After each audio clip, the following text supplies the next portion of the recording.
Welcome to the Pop Culture Cosmos.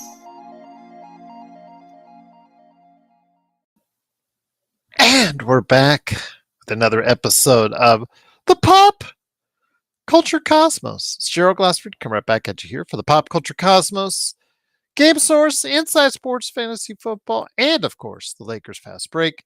Truly appreciate you going ahead and checking out all of our great shows. And if you can, please give us that 5-star review wherever you get your podcasts. Plus, if you can subscribe.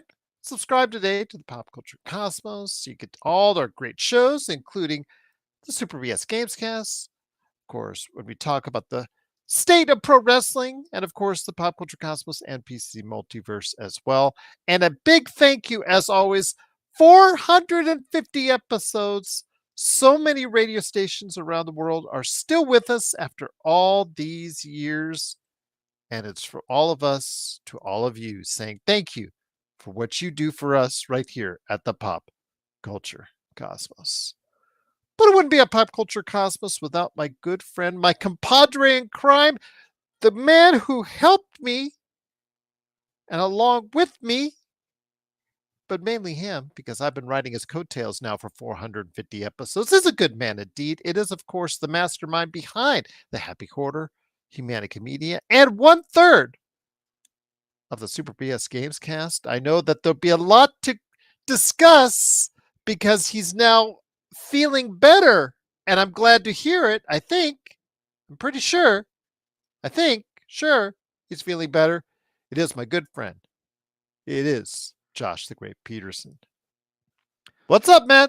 What's up? Yeah, I am feeling better. I gotta say, man, like either I caught two things at once or I got better from something and then immediately got sick with something else. And which is I guess part of the hazard of having 5 kids. You know, you never know which one of them licked a handrail at school that day and then came back and kissed you on the cheek or drooled on you or something. This is true. It's an advantage I have now, with 2 teenage girls, is the fact that, I only get the adult viruses from them when they go to their high school and college respectively. So, I Right. only get the adult stuff now. So, yeah, Yeah, looking forward yeah. to that. No, we're at this aquarium in Austin yesterday, and they have these like you can not jump up, but you can like climb up and look down at the fish and pet them, through the water. And like my 2-year-old, just for some reason, she just sits there and she goes, "Oh," and then she puts her tongue out and licks the rail. I'm like, why?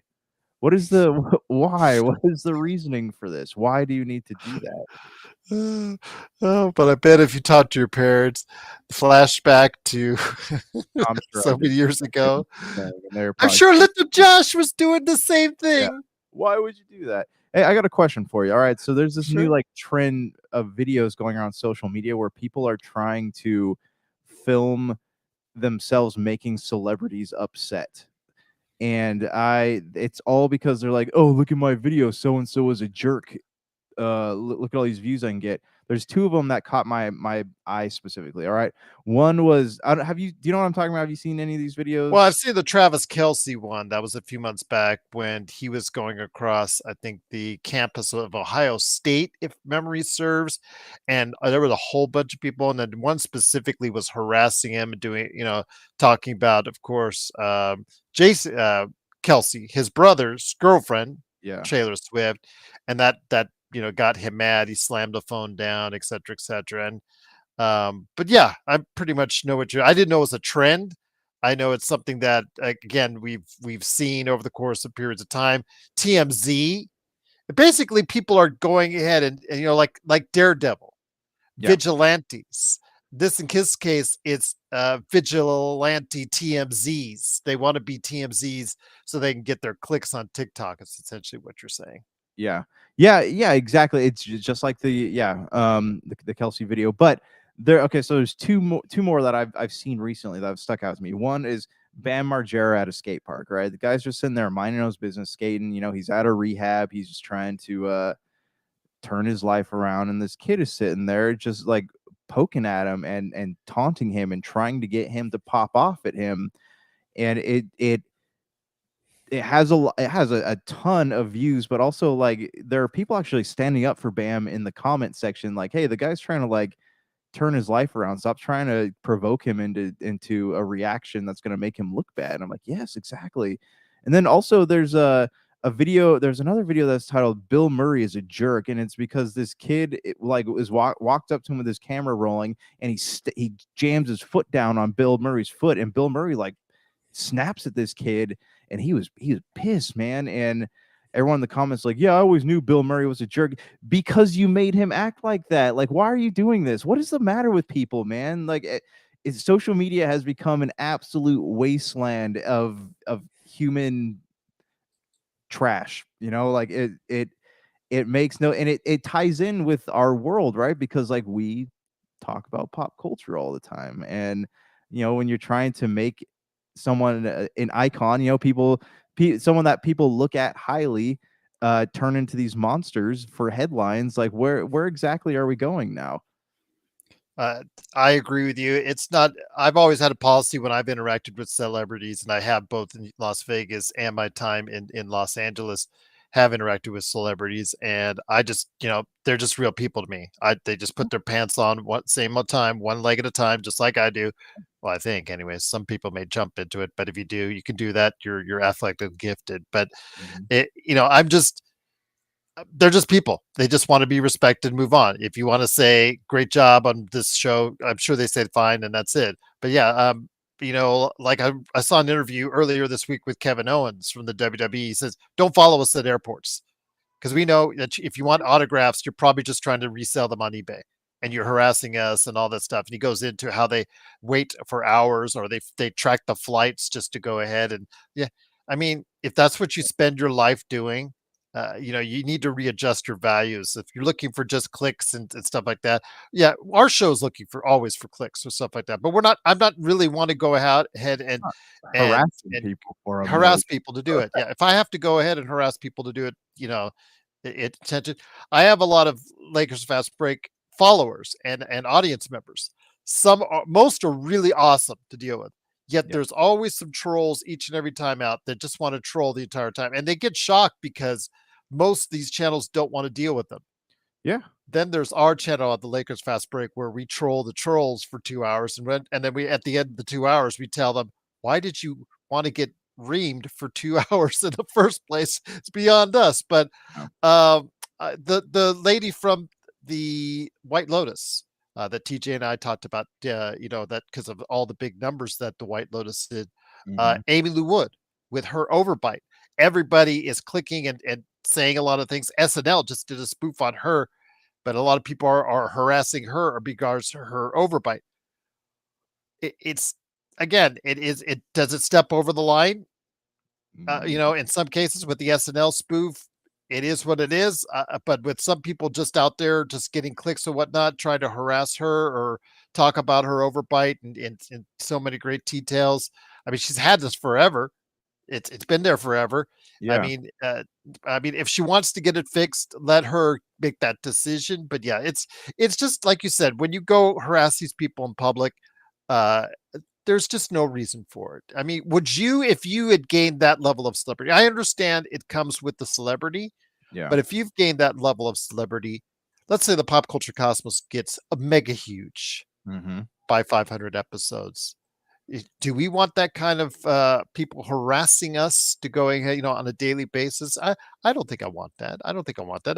I mean, with the Lakers Fast Break, I have some semblance of notoriety. I do have people give me a shout out in public, and I do acknowledge them, and I appreciate that. That I do. If you're treating me in a positive manner, I'm more than happy to go ahead and meet and interact with you. But if you send me stuff like a letter that was sent to me, both me and Joe the other day, I'm not going to waste your time. You went out of your way to find my home address to go ahead and speak your mind. When you could Really? have just This happened? yes. Oh my When you God. could have just emailed it. Yeah. That's harassment. That is harassment, and I won't deal with it and won't tolerate it. And I understand just to the smallest detail about what they're talking about, how bad it is. But yeah, I get you, man. I absolutely get you that just for clicks and views. It's just a shame where we're at as a I society. know, man. It's like there's a point in time early early or late 2000s, right? When people absorbed media like this in a positive way. Like people got Mhm, obsessive, but it was all in a positive light. But now it's like 90% of the stuff out there is just so stinking negative. And mhm, it's no wonder like you look at surveys and people are like, "Oh, I don't want to," young kids are like, "I don't want to have kids, when I get married or whatever because look at how dark the world is. I don't want to raise them in this world." But that's the reason, man, because kids are sitting here absorbing stuff like that through social media. And it just makes everything seem so dark and hopeless. exactly. And I know my teenage daughters have expressed to me a little bit of that, and I am concerned, and I want to try to provide a good life for them and hopefully guide them into having a good life themselves. And it's hard when they come to you and they tell you about some of the stuff that they interact with or see on social media, and it's just like I don't know what to tell you. The only thing I can tell you is maybe social media once had such great promise to do such great things Yeah. and has been totally turned on its head for mostly negative things like you said, and it's a shame because the world of social media has the power to do good, but in a lot of cases also has the power to do bad as well. Yeah. Yeah. Yeah. It's crazy. uh, on that cheery note to start off with, it is of course the pop culture cosmos, but before we hit the first break, I did want to mention to you, my friend, thoughts on something that has done well through the positivity of social media. Chicken jockey aside, which is still theater owners are like, okay, theater owners, they've been begging for something all year long, Josh, here in the States. Begging, begging for a movie to connect with audiences. Finally, due to the power of social media, one does. These kids, whether they're shouting the chicken jockey or they're messing up entire theaters because of it, they're getting it, but then they got to get everything else that goes along with it as well. Because Minecraft did have a good hold, not a Marvel Cinematic Universe hold, like a 60 to 70% drop, but it wasn't a Super Mario Brothers hold, like 35%. It was in the middle, like 50%. Not a bad hold, not a great hold, okay hold. 50%, hitting about $80 million domestically and about another $150 million, $160 million worldwide. It looks like it's going to go over the $500 million mark. A billion is still up in the air overall, but it's still a financial success and very much needed when we're going to go into, because I believe Warner Brothers is the distributor for this film. Hmm. And I believe that they, after some of the earlier failures that they had, they're finally on a roll, as we'll talk about with another show that they had on their Max channel coming up here. This has really helped them out immensely, Josh. Okay, so I text you about this during the week. Like it did like 30 million on a weekday. Like Yes. that is astounding. And we've said this before. The It rules. wasn't a holiday weekend. It wasn't a holiday No, weekend either. no, not at all. The rules of movie box office numbers do not and reviews. Just all the rules. Take all the rules for this movie and just throw them away because nothing applies to this movie. Like this movie Yep. is it's invincible and it's got cheat codes and it's just like you cannot touch this thing. And yes, I do believe that it's going to cross $1 billion at some point because I mean, it's you look at the movies that on a weekday, typical weekday, nothing seemed to be crossing 300 400. Yeah, no, sorry, Mhm. what am I trying to say? Like $3,000, like 3,000 Mhm. 8,000 somewhere thereabouts. But Minecraft was like consistently in the millions of dollars, it's just it's blowing my mind. It's funny. I was watching some of the behind the scenes stuff of with Jack Black like riding on the back of Jason Momoa, and it's pretty stinking funny. But I this will I'm not gonna go see this in theaters, but maybe I'll check it out when it comes out. But yeah, you're right. So when I was in high school, right, and like a big event movie came out, Pirates of the Caribbean, Iron Man, whatever. The worst we would do to the theater is take a beach ball in there and just start smacking into the air, right? Um, I remember we went to AMC one year, and the manager walks in and grabs the beach ball, and he takes scissors out and he pops it in front of everyone, and Branky Poo starts going, "Boo, Mary Poppins!" and everyone starts like yelling Mary Poppins at this guy because he popped the ball. Um, Yeah, it was funny, but like if you look at the aftermath of this movie, like it's not beach balls. People are like throwing sand and they're throwing trash and just drinks across the theater. There's toilet paper flying through the air. Like this is it's pretty dang rowdy, and all because of that chicken jockey scene. So yeah, I mean the theaters are getting those numbers, but how much of that's gonna be spent on theater repair, man? I know, I'm telling you, it's interesting. This is the weekend, Josh, numbers wise, that I thought it would do originally, because it was, the estimates were gearing towards $80 million. The last articles I saw before that weekend was saying that it was going to do around $80 million, and it totally blew those numbers out of the water, because this was not a movie that people pre-ordered Yeah. like normal Marvel Studio stuff and whatnot. This was something that people just went to. They just decided to go. And like you said, the power of social media saying you got to go check this out, I think really did its favors. And we talked about the negative side, the positive side has been obviously for in the way of getting much more of an audience than I think it probably would have done without social media in the way of Minecraft, my friend. Yeah. Yeah, it's this is a movie that's this is, I guess you could even call this like an event film, right? Like we talked about this movie before it came out, and neither of us thought that it was going to be anything worthy of note. You know, just another video game movie theater that It comes out. looked like bad CGI Yeah. with Jason Momoa in a pink jacket.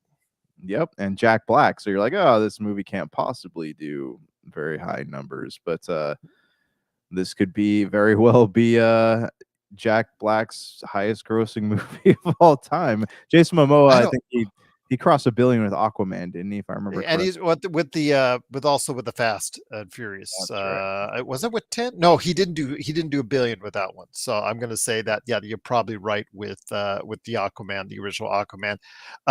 Jack Black with Super Brothers. I don't think it'll hit 1.3 like Super Mario Brothers has done. I don't think it'll do Right, that. I think it'll right. do if it just hits 1 billion. I think that'll probably be the highest it does, Yeah. or just thereabouts, because the fact that there's a gap between what Super Mario Brothers did in its second week as opposed to Minecraft did in the second week. So I really think that though $1 billion is still a very big success for this film. It is domestically the biggest movie of the year already. $550 million domestically, from what I just read on Variety, is the estimate so far coming out of the weekend. So absolutely a big success. And for Warner Brothers Discovery, none too soon, my friend. Yeah, yeah, it's definitely needed. On the note of Warner Brothers Discovery, I saw there's a lot of talk going around about that Power Ranger documentary. Have you heard about that? I've heard little bits of that. I've also heard so last week about the one of the original writers apologizing for what went on with the casting, and Yeah, how it was the very racial cast. Yeah, yeah, yeah, but let's just say they were tone deaf in their casting, yeah. as far as how they casted which color to which individual. It, Yeah, there are no coincidences there. That was all on purpose. But okay, so I haven't had a chance to watch it yet, but I did read an interview where like I guess Walter Jones that played the original Black Ranger, they interviewed him and they were trying to like get him to be like enraged about it. And he's like, yeah, he said, yeah, it was tone deaf, and like they could have handled that situation better. But he also goes like, but hey, I was the first black superhero for kids, and I started thinking like that's I mean, you did like you helped you're a hero to an entire generation though of kids of yes, every color. So I mean, it's I don't they're painting the show in its entirety in a very negative light. And I don't think that the kids who grew up watching it are gonna be, are gonna really look at it that way. I don't know. yeah, I but haven't watched the documentary. I could be wrong, but yeah, it's I don't know. I'm curious if they have any footage before the young lady who played the Yellow Ranger. She passed away in a car accident, I believe, in the early 2000s. So I wonder if they ever found any archival footage of her talking about that. So that'd be interesting as well. If that comes out, on Max. We'll go ahead and see if we can sneak in some thoughts if you check it out as well. And speaking of Max, before we head to our half-hour break, uh, again, the White Lotus, big hit for them. Coming on the heels tonight, as we're talking right now, is The Last of Us, which will probably get big numbers in and of itself, Josh. But it's the Pitt I want to talk to you now. Now, the Pitt, I used to, back in the day, used to follow these medical dramas. They're now 20, 30 years later for me. They're a little bit harder for me to get into. But the Pitt has been one of the most well-reviewed television shows of the year. Adolescence, of course, Severance. They've all been highly rated. The Pitt just recently got a 10 on IGN. Stars Noah Wiley, and if you know Noah Wiley and you know his back career outside of the stuff he did with the Librarians and all that, he gained notoriety with ER. If you remember ER and all that, and the Pitt, I guess the backstory on it's almost more interesting than the show itself. The Pitt is basically essentially a ER emergency room type drama type deal, and again, it has amassed a large following, including over 10 million viewers. One of the biggest success stories in its first season from Warner Brothers. But I guess originally in the late teens, just before the pandemic, I believe, if I was reading correctly, I might be wrong on the years, but the story goes is that he approached Michael Crichton's widow, Noah Wiley, who I guess is one of the executive producers behind this, about reviving ER, supposedly. And I guess it didn't materialize or whatnot. So he created this instead. But now I believe that it's become successful. I believe from what the story goes. Again, paraphrasing some of this here, so you have to forgive me if I'm not getting everything right. But the widow of Michael Crichton, who created the ER show back in the day, is now suing Noah Wiley, who was on ER there, about the Pitt. Or the Pitt, Because it's basically, I guess, the allegations is that this was supposed to be an ER revival, didn't happen, didn't materialize, didn't work out, and then now all of a sudden the Pitt shows up. I guess it's not based in the same city, I don't think. But yeah, your thoughts on this, my friend. It's funny how, it evolves from the original ER to where we are now with the Pitt.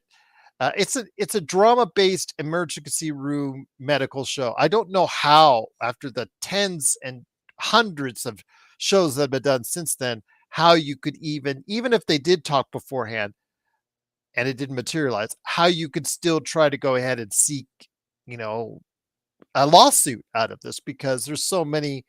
You could almost relate every emergency room drama shows to ER in some way. Yeah, I mean that goes. It's like the whole thing with Pal World, right? Like how what commonly used elements are you going to try to say they copied? But because I mean, by that standard, like House should have been sued also. So I mean, so I don't know. Everyone just wants a piece of the pie these days, I guess. Okay, so I have hold on. I have Weird Al Yankovic's "I'll sue you, I'll sue ya" back in the back of my head as you're saying. Right. Great song. So I'd seen not trailers, but I've seen like posters for this, and I saw an advertisement on Max for it. So I was curious about it. It looks interesting in the fact that every episode, the whole season seems to take place in one day. Like it's 24 again. From what it's if ER, sorry, pardon the pun there, and 24 had a baby. So yes, it does. It circles around a day in each episode. Yeah, that's interesting. All right, I'm gonna have to watch this one. I'm intrigued. My interest is piqued, and I want to know more. I just don't. I can't really see. I mean, if you're going to go after the Pitt, even if they did talk to each other beforehand about reviving ER, because Noah Wiley is from ER, it's so hard and so difficult to put that down. What I know St. Denis Medical is a comedy based ER show, why don't you go after it? That's on NBC. That's got a second season renewed. That's been a semi success out there. Or the one that was on the Fox with, that there's just, that was just recently on Fox or is still on Fox. There's just so many ER shows over the course of the years. If you know what I'm talking about, it's just, I don't know. It's just so vague. It would be just so vague to do.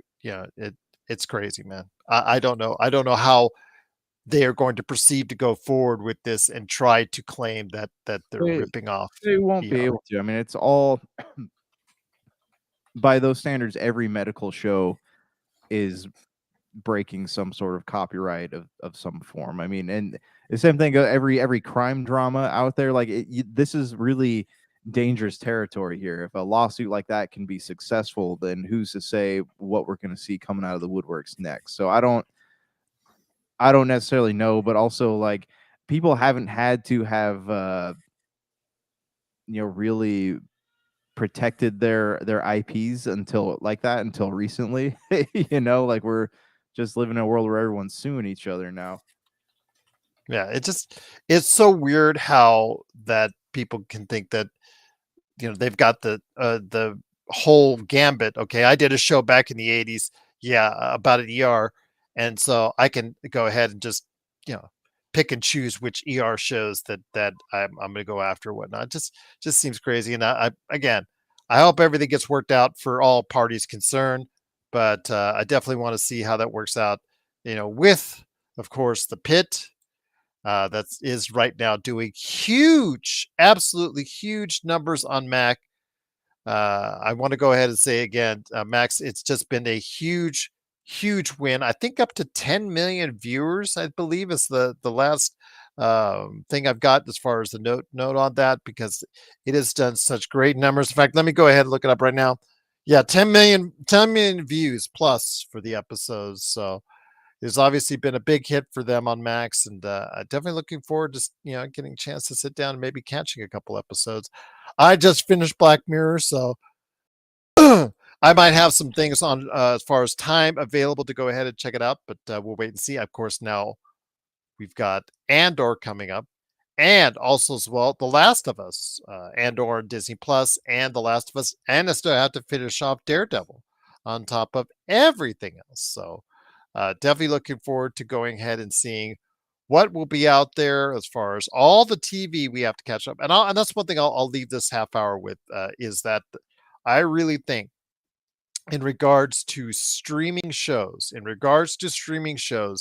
I think the quality of streaming shows is getting so good. It is so much better than broadcast. I'm sorry for all those broadcast TV lovers, like one of my daughters and my wife. They still love their broadcast TV shows. But I think these streaming shows, Josh, because they're able to go ahead and not have limits on how many shows they have to do, or the type of shows they have to do, or the how long the shows have to be, and the content within them.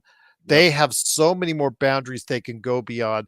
I believe the quality of these shows on streaming are now much, much better than what anything broadcast can do, or even cable can do for that matter, outside of a notable exception or two like The Bear or whatnot. Hacks is something we haven't even mentioned. That's been an Emmy Award winning comedy. That is right now currently a big hit on Max as well. Yeah. I mean, Max has a lot of good stuff going on it these days. I know I haven't watched White Lotus, but I've heard really great things about it. Even what's the family? Oh, shoot, what's the one with Danny McBride? The Righteous Gemstones. Righteous Gemstones. Yeah. I've heard that one's really good. Yeah. I mean, HBO has always been good at putting out good content, but you only got content from them every once in a while. But now they're just cranking it out like crazy, and people were on the fence. Let's be honest, Max is expensive, right? It's out of all the streaming services, Max is pretty dang expensive, but Yes. it's starting to become worth keeping that subscription open for multiple months. So, what are your thoughts out there on the Max a bit of shows that they have with the Righteous Gemstones, of course, the White Lotus, of course, the Last of Us, the Pit, so much more?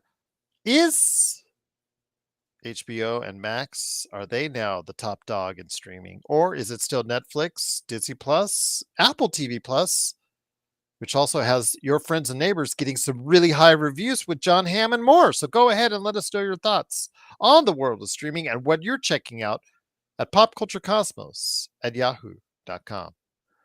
Well, my friend, there is more to discuss on today's show. It is Josh the Great Peterson, along with me, Gerald Glassford. Thanks again for watching this. Truly appreciate it. I know, do you want to touch on Daredevil before the finale comes on this week? Speaking of other shows that have garnered a lot of interest, it's been a pretty good success for Disney TV Plus. Your mileage may vary on how good the quality shows will be in your mind, but I'll leave that with you.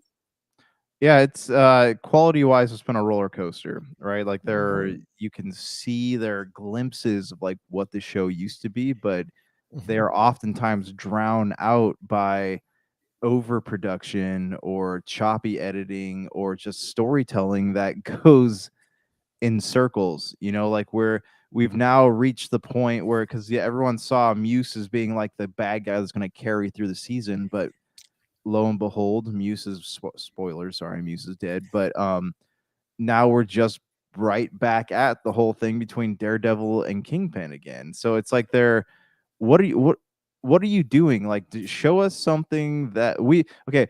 I'm intrigued at this point, right after the ending of the last week's episode. I am like, I want to know more. But um, It took a while to get there.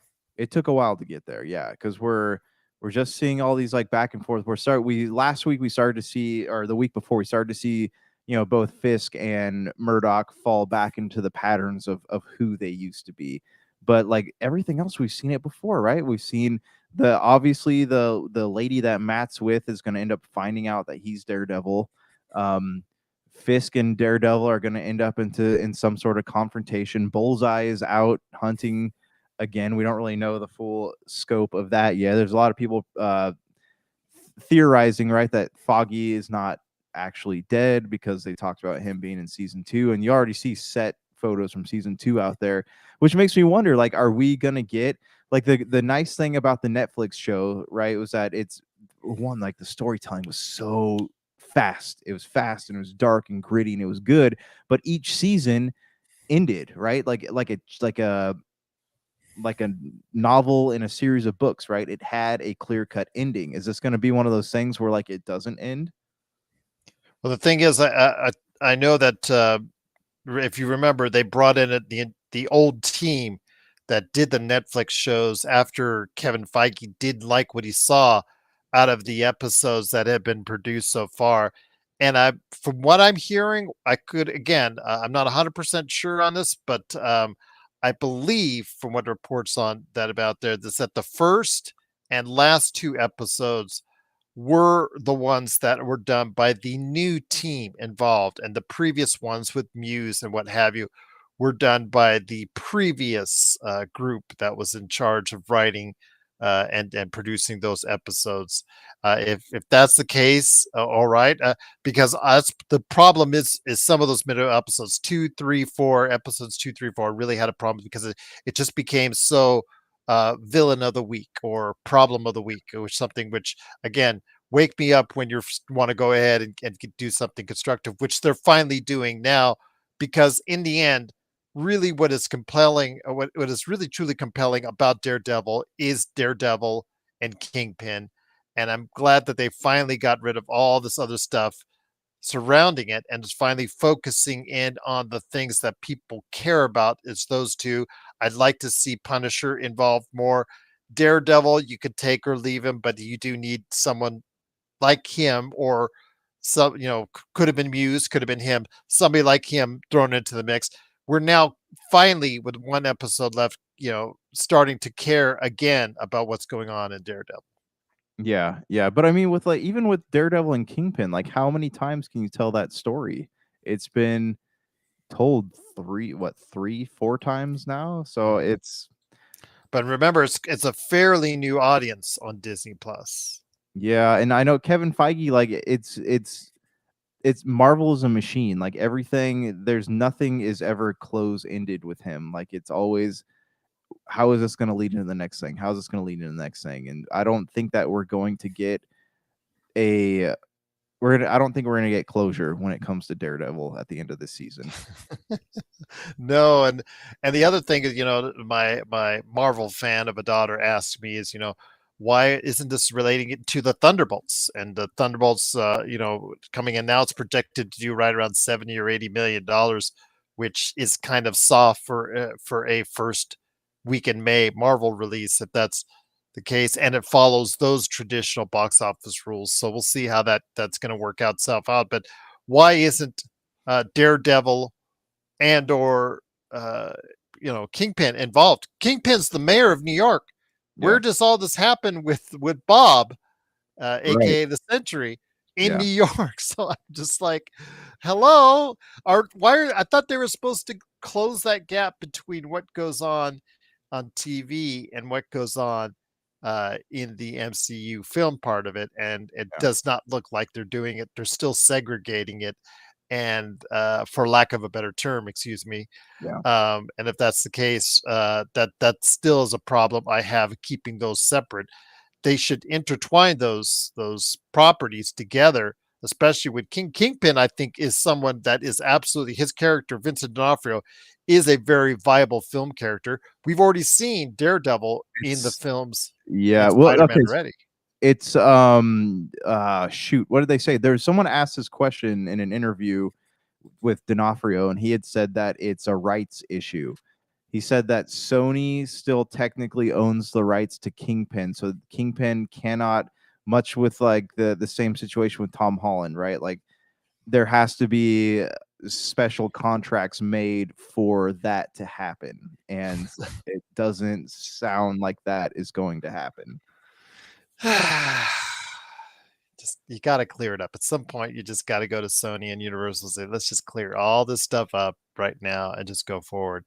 Either make a Hulk movie on Universal or don't. Just give up the rights and move on. The same thing with Sony. It just we need to use our stuff freely, Sony, or not. It's just that simple. Want that Let's money, just try to man. work this out. Yeah. Because the Spider-Verse now needs the MCU part more than ever, because the Spider-Verse stories have all run out, and for the most part fall on deaf ears outside of what Tom Holland does. So Yeah. we'll see again how that goes from here. But yeah, just interesting to see how they're going to line that up with Daredevil. Again, one more episode left, and Josh and I will come back next week and talk about that. But if you have thoughts on Daredevil, please let us know. popculturecosmos@yahoo.com. Alan in the chat is asking, will Thunderbolts be better than Brave New World? I've got good vibes. I've had I good hope vibes so. on it for a while, but what I thought would be good vibes on Brave New World, and obviously that was, I saw it, and you guys that have listened to us know my review of Brave New World, which is not that high, but there are other people that really like Brave New World, so I'm happy for them. I really like Thunderbolts. I like the vibe it gets. I like but then again, you have to really enjoy the Suicide Squad type format, because this is another Suicide Squad type movie. And the question is, does the superhero world need one more Suicide Squad type movie? Which really is going to concern me, because what if they want to go with the Dark Universe type deal? They want to go the Dark Avengers or the Young Avengers, all it the Suicide Squad was, the second one was really good, but the problem is, after you do that, after you do these eclectic mixes too many time movies, that is it just too much, and that's what I'm worried about with the Thunderbolts. Yeah. Yeah, I agree. The Suicide Squad, honestly, man, I got burned out on it about halfway through that second movie. Really? Because I I thought the first one was terrible. The First one second was one, first one was I terrible, enjoyed. but the first one at least like tried to have some resemblance of like a serious storyline. Oh yeah, and Whereas like you've talked about with James Gunn, this one, yeah, the all second of one just jokes. went off the deep end. Yeah, The I could. difference, yeah, and the difference here, the difference with the Thunderbolts, so between Thunderbolts and Suicide Squad, is like in all the trailers, the actors actually looked like they were having fun. In the Suicide Squad, they look like they're trying to do is just make jokes, whereas like this movie, all the actors seem to be having a good time, and you can sense it from them as they're even in that stunt that what's his name had when he was driving the limo through Las Vegas, right? It's Yeah, what he's doing in the parking lot of Caesars. yeah, Yes, yeah, doing they it in all his Russian voice. Yes, David. Yes, David yeah, Harbour. Or they showed a on Marvel. If you go check it out on YouTube, they showed Florence Pugh jumping off the second tallest building in the world. And then obviously, they had to show the precautions, everything in that nature, but they showed her character. But I get that, Josh. And one of the things I've said, I've asked people to go ahead and check out Strange New Worlds. And one of the reasons why I think Strange New Worlds really has worked as a television show is because the cast cannot hide their enjoyment in doing this show. They all on camera seem to smile, almost like little snickers, as far as laughing and the giggling, on the side. They all seem to be having a blast. Even going into season 3, I saw the trailer for that. It's like having fun. The show. That's why I think this show really works. If Marvel's Thunderbolts approaches it that way and the cast really enjoyed working with each other, yeah. that always, like you said, comes across the screen and it makes it more enjoyable to watch. Mhm. Yeah, yeah, absolutely. So that I mean, that's one of the many reasons I'm excited about the Thunderbolts. I have not watched any of the new Marvel films. I think what was it Eternals and what was the one that came out after Eternals? It was Which is sad because you were higher up on the food chain when we first met you were the comic book guy that had covered everything at that point, no, and you I know, was still in a process of catching up. it's funny, man, because like I don't devote time to movies these days unless it's something like I truly feel compelled to watch. And Mhm. granted, I mean that attitude has seen me through some really terrible movies, but I just have never been. Oh, okay. Quantumania was the last Marvel one I saw, but Mhm. I just like I haven't felt the need to invest in anything Marvel since after watching Quantumania, right? Like I just hadn't gone I back to could the see world. why, because that Yeah. movie is easy to forget, so Yep. I can Yep. understand that. And but Like, it's all even like Shang-Chi though, like I liked the movie, but it's all everything about it just screamed Marvel is just rewriting the same movie over and over again with a different face. So yeah, I'm hoping Thunderbolts is good. I have, obviously I felt compelled to go back to Daredevil, but I I'm gonna need a reason here to really invest in what's going to happen moving forward. I know this stuff with like Doomsday looks pretty cool. And Secret Wars is allegedly he's going to have Daredevil in it in some capacity. But we'll see, man. We'll see. I hope, like I said, I hope that Thunderbolts is the push I need to dive back into the pool that is the MCU. absolutely. I hope so as well for a lot of people that it will be something that's well received and well seen. But again, the jury's out because again, this is taking up that prime Marvel real estate on the first week of May, and they're usually expecting big numbers to go along with it. And right now, that's up in the air. But again, that was up in the air when Minecraft just came out 2 weeks ago as well. So I'm hoping that they will achieve that same kind of success for the Thunderbolts as well. But if you have thoughts on where we are with Daredevil and the MCU heading into Thunderbolts and then also Fantastic Four. I think a lot of people have better vibes on Fantastic Four than the Thunderbolts. So we'll see how that works out from there. I mean, are you different in that aspect that you're looking forward to? Which is kind of weird because Fantastic Four, very campy in the early 2000s and then the miserable failure in the 20 teens. It seems like a lot of people have a lot of good vibes about what's going on with Fantastic Four as well. Yeah, I still am at a point where I don't quite know how I feel about the Fantastic Four. The trailer looked cool. Um, but yeah, like I said, I don't know. Like I'm not getting any like, oh, I can't wait to see that, or like, oh, that looks awful. I just look at it, I'm like, okay, well, that's a movie coming out. I don't have any feelings either way about it. I'm not saying I'm not gonna watch it, but I'm not at the point where I'm like, yeah, I'm gonna go check this out. Like I if Thunderbolts is good, then I might be compelled to go check out Fantastic Four. Isn't it interesting that the only, in all the trailers that we've seen so far that have been released, the only individual we have not seen their powers of is Reed Richards himself. Yeah, I wonder if they're keeping that close to the chest. But I am, I've heard that there's a lot of like variants of Reed Richards that he talks to, and I know like the original Fantastic Four guy is supposed to be one of them from the 2000 movies, Mhm. and what's his name? Jim from The Office is supposed to be one of them. Like there's supposed to be all these like cool cameos in there. So I'm hopeful, man. I'm hopeful, but I tell you, I honestly I was hopeful that with the multiverse, I know I've talked about this before, but that they would start create like another timeline for the Ultimate Marvel comics, because I think that those are like some of the greatest comic book stories ever told. But I don't think we're gonna get that. Yeah. Alan says Robert Downey to appear in the Fantastic Four. I would say at the end credits, Alan. End credits would be my guess. What do you say? What do you say, Josh? No, I said allegedly he's going to appear at some point. Yeah, my guess is that they'll mention him during the movie, Alan.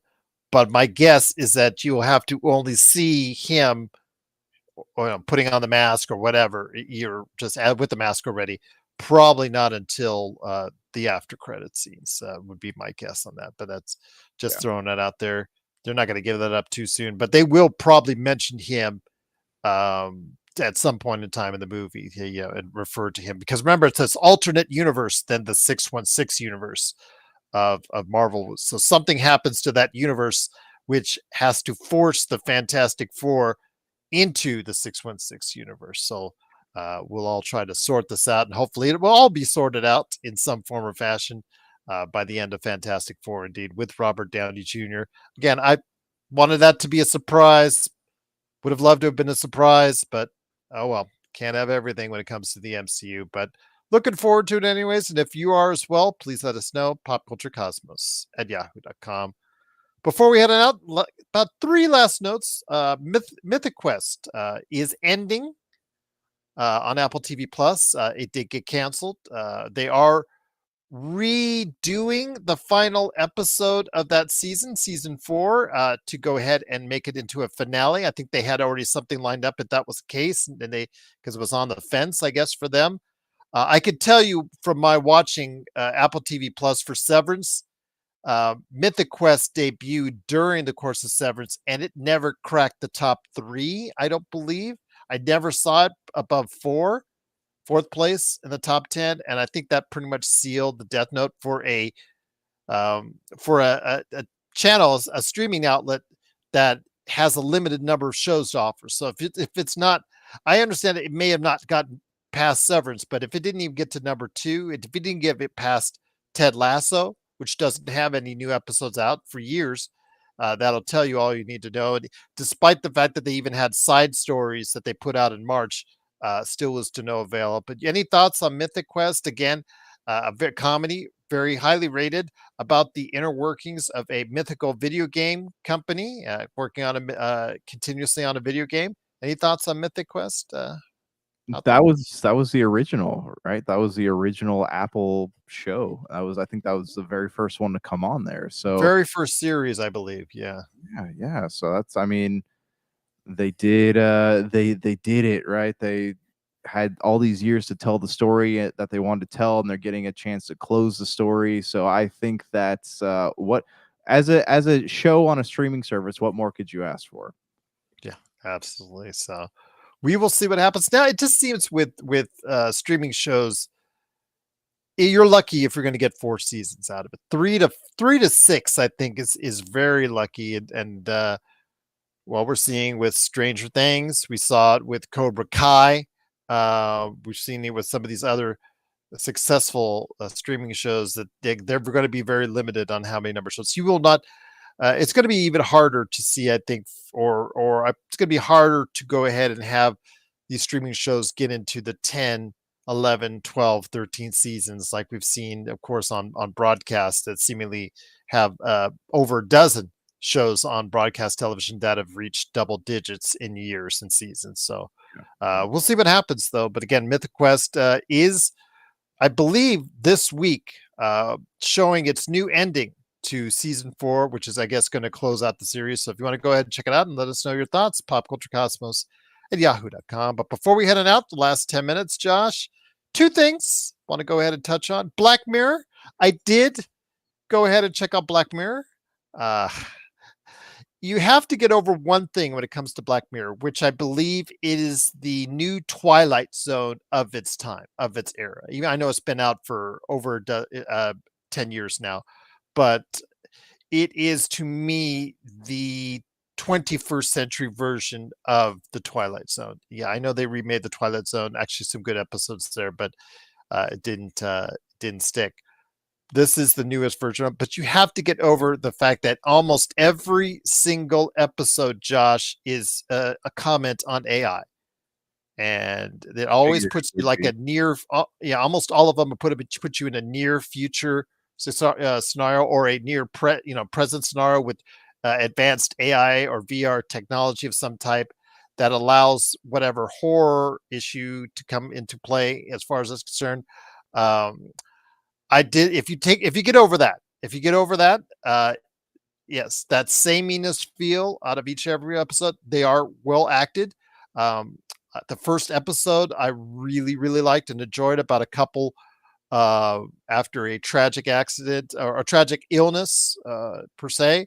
Rashida Jones's character, she gets a new partial brain implant, as far as concerned, but the problem is that's on a subscription term basis, obviously a joke in and of itself to Netflix and other streaming outlets.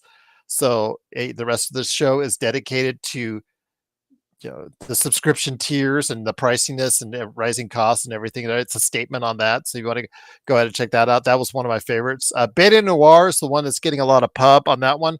Kind of like that one. That was okay. Hotel Review tells a very poignant story.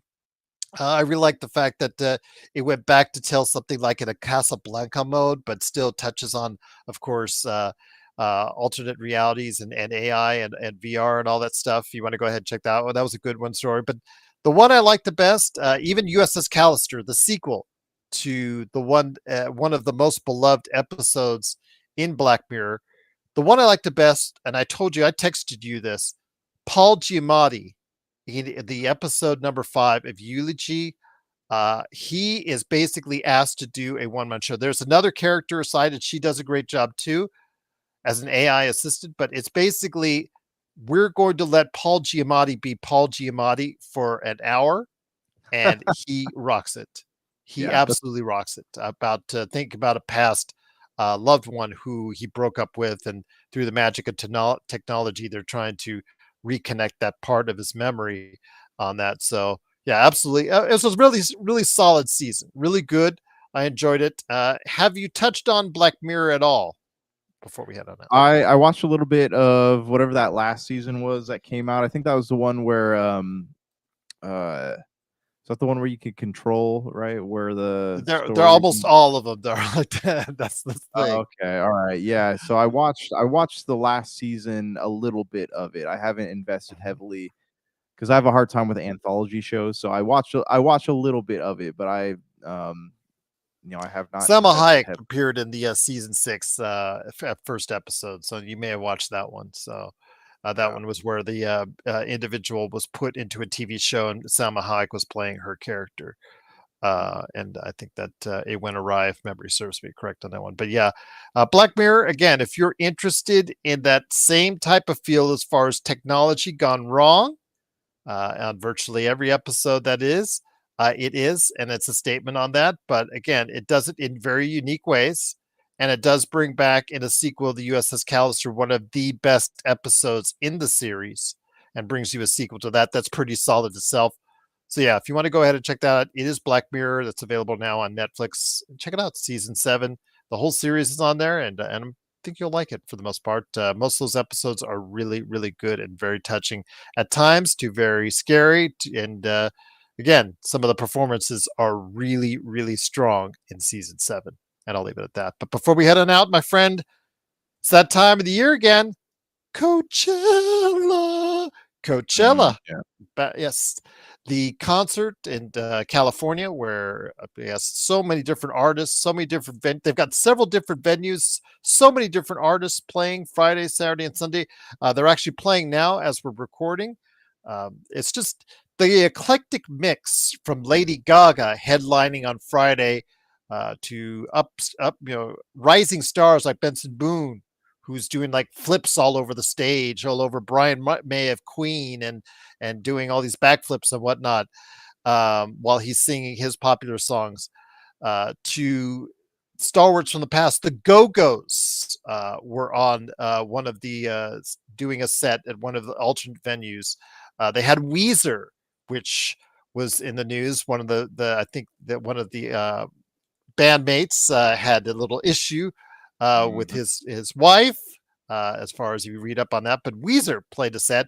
But it's so funny because you have Lady Gaga, you have these premier stars, you have premier DJs, you have premier R&B, rap, rhythm, so all these different types of genres mixing together throughout the various acts. And then you even go a little bit beyond. One of the biggest notorieties on social media and biggest hits coming out of Coachella, which you believe is Yo Gabba Gabba, that played a set at Coachella. Yeah, I saw that. That was interesting. But I mean, honestly though, Yo Gabba Gabba shows up at a lot of things that you wouldn't expect them to be at. Absolutely. Well, I saw the set. I thought it was great. Al Yankovic stopped by. Paul Williams in his mid 80s stopped by as they sang together "Rainbow Connection" with the entire Yo Gabba Gabba crew. It was great to see. Kraftwerk,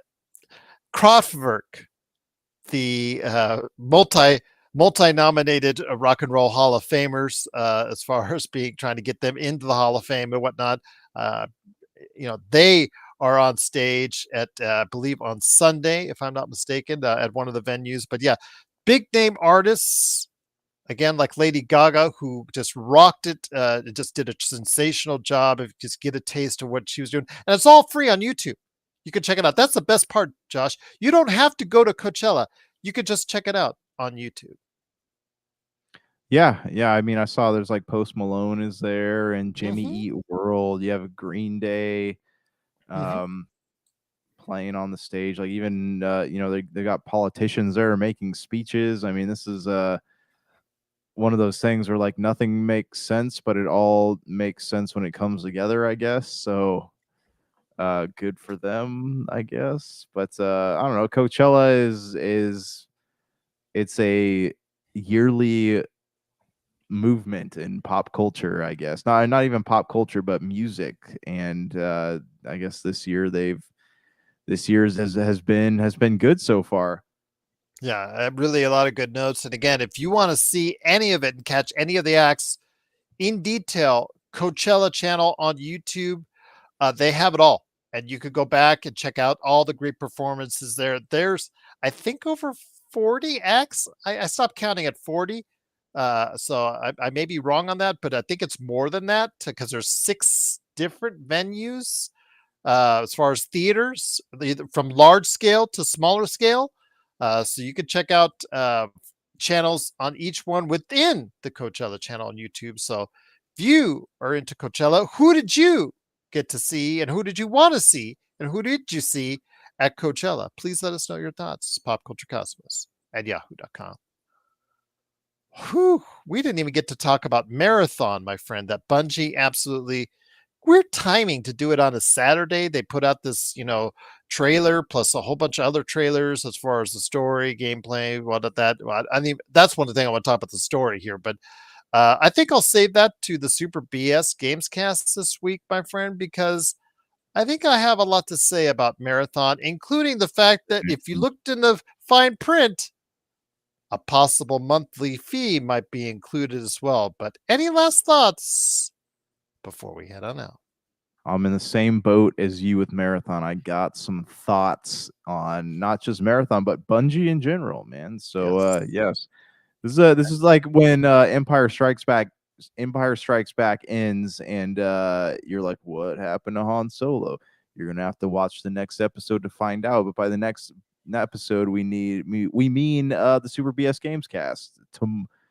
I hope tomorrow. So yeah, tune in and you'll get to see the rest of this conversation. Absolutely. As someone who played Marathon back in the day, we'll find out if I like where it's going or if I don't.